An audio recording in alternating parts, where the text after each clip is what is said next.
the creak of timber, the lap of water against stone, the sound of a city built on commerce, discipline, and an impossible ambition to hold back the sea itself. Amsterdam in 1650 was not the largest city in Europe, but it was the richest, and wealth here had a particular quality: quiet, controlled, orderly. Welcome to Amsterdam at the height of its power, a tour of the city based on paintings, maps, and the records left behind. The canals were not decoration. They were the city's skeleton, its circulatory system, the reason Amsterdam existed at all. Concentric rings carved through reclaimed marshland, lined with brick and stone.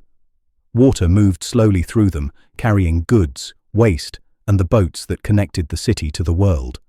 Barges arrived daily from the countryside, loaded with cheese, butter, grain. Smaller vessels threaded between the houses, delivering coal, timber, beer. The canals smelled of salt and mud and industry. They froze in winter, became highways of ice where children skated and merchants cursed the delays. In summer, they grew thick and sluggish, and the air above them turned heavy. But they worked. The canals made Amsterdam possible. They turned a swamp into the center of global trade. The harbor was where the city's ambition became visible. Warehouses lined the waterfront, 6 stories high, their hoists and pulleys lifting crates of spices, silk, sugar, tobacco. Ships arrived from the Baltic, the Mediterranean, the East Indies, the Americas. Timber from Norway, wine from France, nutmeg from the Moluccas, silver from Spanish America, captured or traded, no one asked which. The harbor never rested. Sailors shouted in a dozen languages. Stevedores hauled cargo. Clerks stood at warehouse doors with ledgers, recording every crate, every barrel, every bolt of cloth. Fortunes were made in those ledgers, in the accuracy of a count, in the timing of a sale.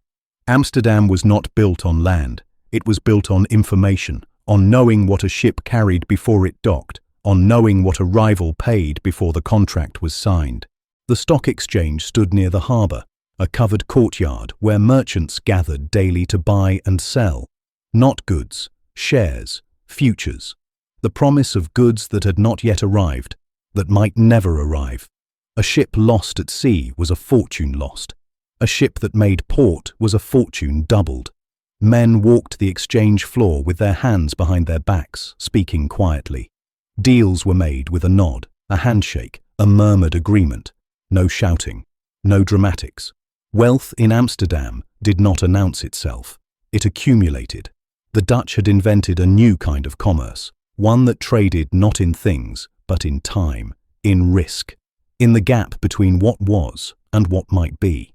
And for a few decades, they were better at it than anyone else in the world. East of the city, the shipyards stretched along the IJ River, the largest in Europe. Timber arrived from Scandinavia and was shaped into hulls, masts, planks. The sound of saws, hammers, the smell of tar and oakum. A ship could be built here in 3 months, faster than anywhere else. More ships meant more trade. More trade meant more wealth meant more ships. The Dutch East India Company kept fleets in constant motion, armed merchant vessels built for profit and defense in equal measure. The company was not a government, but it acted like one. It had its own army, its own forts, its own governors in distant ports. It waged wars, signed treaties, carved out monopolies, and it paid dividends. Steady, reliable, year after year. The shipyards were not romantic. They were efficient, and efficiency in Amsterdam was a kind of beauty.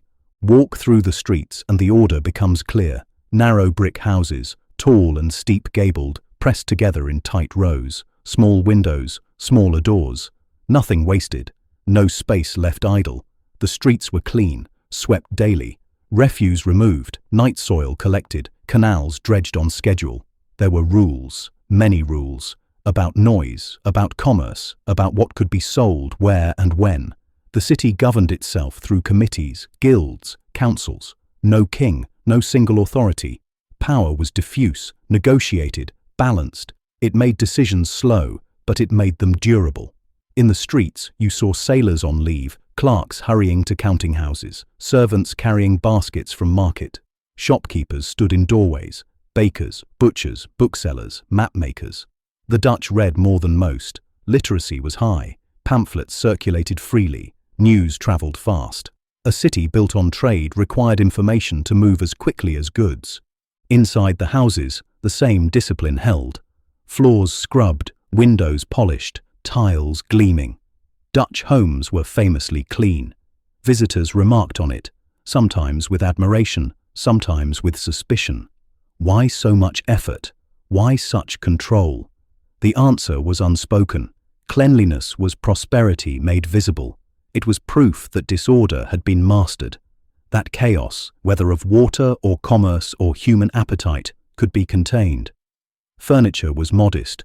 Dark wood, straight lines, a table, chairs, a cabinet for storing linens.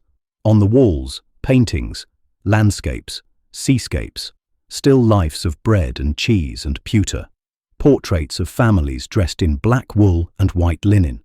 No excess, no gold. Wealth was there, but it did not shout. The Dutch Reformed Church preached simplicity, thrift, hard work. And for a generation, the city seemed to prove that those virtues could build an empire. Amsterdam was known for its tolerance. Jews expelled from Spain and Portugal found refuge here, opened synagogues, traded alongside Christians. Protestants fleeing Catholic persecution came and stayed. The city did not ask too many questions. If you worked, if you contributed, you were permitted. But tolerance had limits. It was practical, not philosophical. The city needed people, needed their skills, their capital, their networks. It tolerated difference because difference was profitable, but it also watched. Strangers were registered, movements were noted. Guilds controlled who could practice which trade. The city's peace was not accidental. It was maintained, quietly, firmly, through a web of social obligations, economic dependencies, and the ever-present sense that disorder would be punished, not with violence, with exclusion, with the loss of standing. In Amsterdam, reputation was currency, and currency was everything. There was a feeling in Amsterdam in 1650. Confidence, the sense that the city had discovered something, a formula, a system that worked, trade, discipline, information, tolerance within limits. It had made them rich beyond the dreams of their grandparents. It had made their city the envy of Europe, and it felt for a moment permanent, unshakable. But nothing is permanent. The ships that brought wealth could bring plague. The markets that created fortunes could collapse. The rivals who bought Dutch goods were learning Dutch methods. England was building ships. France was organizing its finances. The golden age was not infinite. It was a window, a moment when geography, technology, and political circumstance aligned. And for a few decades, Amsterdam stood at the center. But moments pass, windows close, the city would endure, but the power would not. Amsterdam in 1650 was a city at its peak. Wealthy, ordered, confident, built on water and work and the careful management of risk. Its people did not think they were living in a golden age. They thought they had built a system that would last, and perhaps that was the greatest confidence of all, the belief that what had been made could be kept, that success could be sustained through discipline alone.